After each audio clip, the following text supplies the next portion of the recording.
बात उस समय की है, त्रेता युग में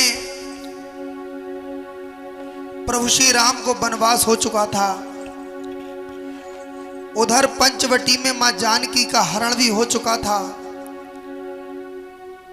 भगवान श्री राम लघु भ्राता लक्ष्मण के साथ में माता जानकी की खोज में जंगल में भटक रहे थे। उधर भगवान भोलेनाथ माता सती के साथ जिस समय संसार का भ्रमण कर रहे थे, तो भगवान भोलेनाथ की दृष्टि जिस समय प्रभु श्री राम पर पड़ी, तो भोलेनाथ ने मन में विचार किया कि मैं मन ही मन प्रभु को प्रणाम कर लूं,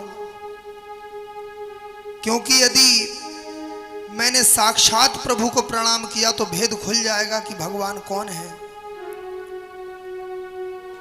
और भोलेनाथ ने श्री राम को मन ही मन प्रणाम तो किया, लेकिन अनायास ही उनके मुख से निकल गया जय सच्चिदानंद की। ऐसे वचन जब माता सती ने सुने तो माता सती के मन में बड़ा भ्रम हो गया। सोचने लगी कि ये भोलेनाथ तो स्वयं तीनों लोकों के स्वामी हैं, ये इन साधारण मनुष्यों को प्रणाम क्यों कर रहे हैं। और तुरंत माता सती ने प्रश्न कर दिया कि भोलेनाथ, मेरी ये समझ में नहीं आता कि आप इन साधारण मनुष्यों को प्रणाम क्यों कर रहे हैं। तो भगवान भोलेनाथ कहने लगे, देखो सती जी, जिन्हें आप साधारण मनुष्य समझ रही हो, ये कोई साधारण मनुष्य नहीं है, अपितु स्वयं सच्चिदानंद स्वरूप भगवान श्री राम हैं।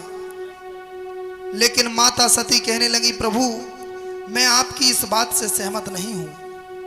क्यों? अरे अगर ये भगवान है तो ये कैसे भगवान है जो एक कामी पुरुष की तरह अपनी स्त्री के विरह में इधर उधर जंगलों में भटक रहे हैं। भगवान भोलेनाथ ने बहुत समझाया, लेकिन माता सती की जब समझ में नहीं आया तो भगवान भोलेनाथ बोले,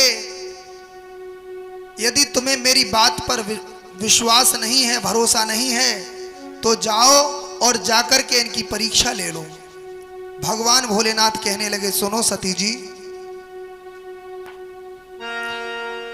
कि मन जो अति संदेह से भरा है तुम्हारा, भरा है तुम्हारा।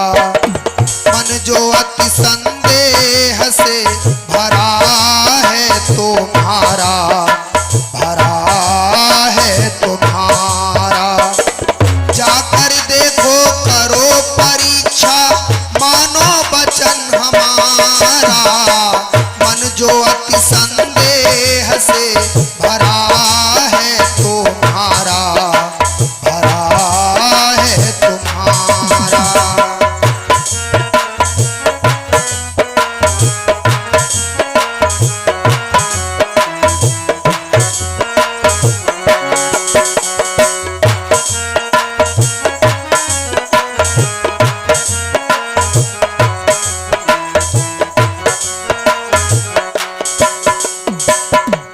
और उसी समय बैठ गए शिव भोला, आसन लगा वहां पर। इधर सती जी आई, रघुवर खड़े जहां पर।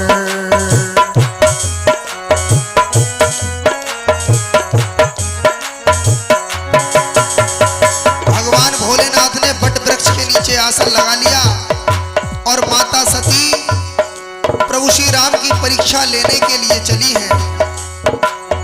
बैठ गए शिव भोला, आसन लगा वहां पर। इधर सती जी आई, रघुवर खड़े जहां पर। कैसे इनकी करूं परीक्षा, मन में सती विचारा। मन जो अति संदेह से भरा है तुम्हारा, भरा है तुम्हारा।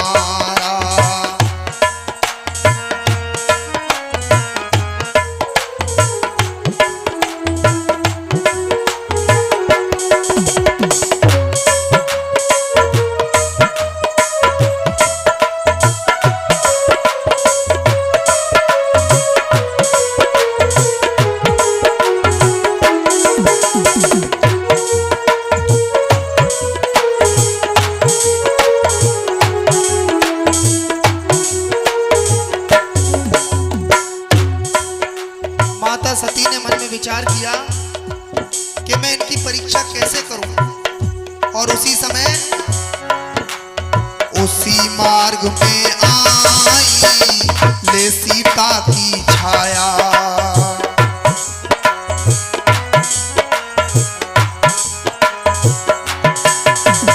माता सती ने सीता का वेश बना लिया और जिस मार्ग में प्रभु श्री राम और लक्ष्मण जा रहे थे उसी मार्ग में पहुंच गई। उसी मार्ग में आई ले सीता की छाया। चकित हुए लक्ष्मण जी मन में भ्रम हो आया। लक्ष्मण जी के मन में बड़ी शंका हुई। कहने लगे भैया बताओ, हम और आप भाभी को जंगलों में घूमते फिर रहे हैं और भाभी जी तो यहाँ आनंद से घूम रही हैं। लेकिन प्रभु श्री राम समझ गए कि सती जी आज कपट करने को आई हैं।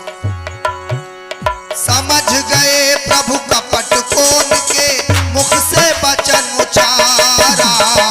मन जो अति संदेह से भरा है तुम्हारा, भरा है तुम्हारा। जाकर देखो करो परीक्षा मानो वचन हमारा। मन जो अति संदेह से भरा है तुम्हारा, भरा है तुम्हारा।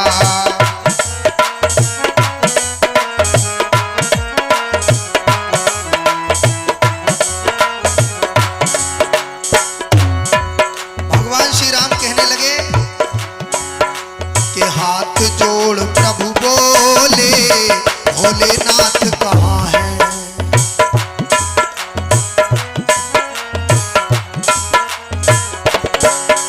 प्रभु श्री राम कहने लगे माता भोलेनाथ कहाँ हैं? के हाथ जोड़ प्रभु बोले भोलेनाथ कहाँ हैं। और बियाबान जंगल में इकली आप यहाँ हैं। सती के संग में शिव जी ना हो ऐसा नहीं गवारा।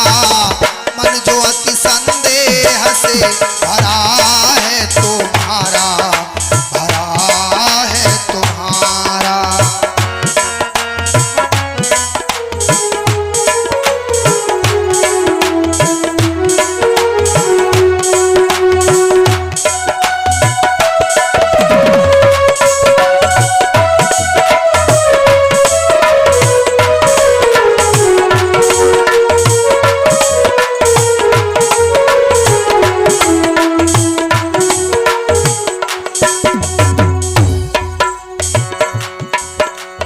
और जब प्रभु श्री राम ने इतने वचन कहे तो माता सती जी समझ गई कि ये तो वास्तव में कोई साधारण पुरुष नहीं है, अपितु सच्चिदानंद स्वरूप प्रभु हैं।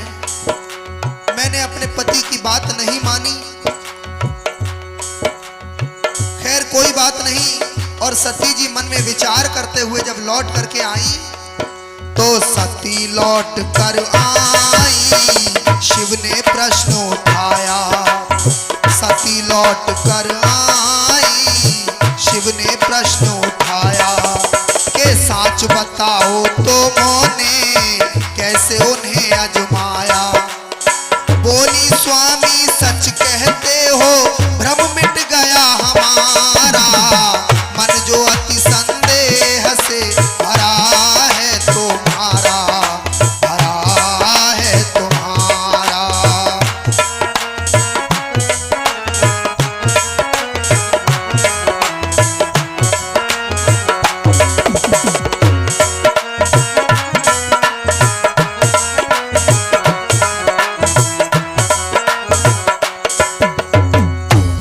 सती जी कहने लगी प्रभु मैंने कोई परीक्षा नहीं ली।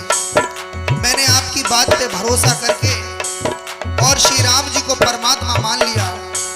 लेकिन भोलेनाथ तो समझ गए कि सती जी मुझसे भी कपट कर रही हैं और मन ही मन भगवान भोलेनाथ ने सती जी का त्याग कर दिया। उसी कपट के कारण शिव ने सती को छोड़ा। हो उसी कपट के कारण शिव ने सती को छोड़ा और दक्ष पिता घर जा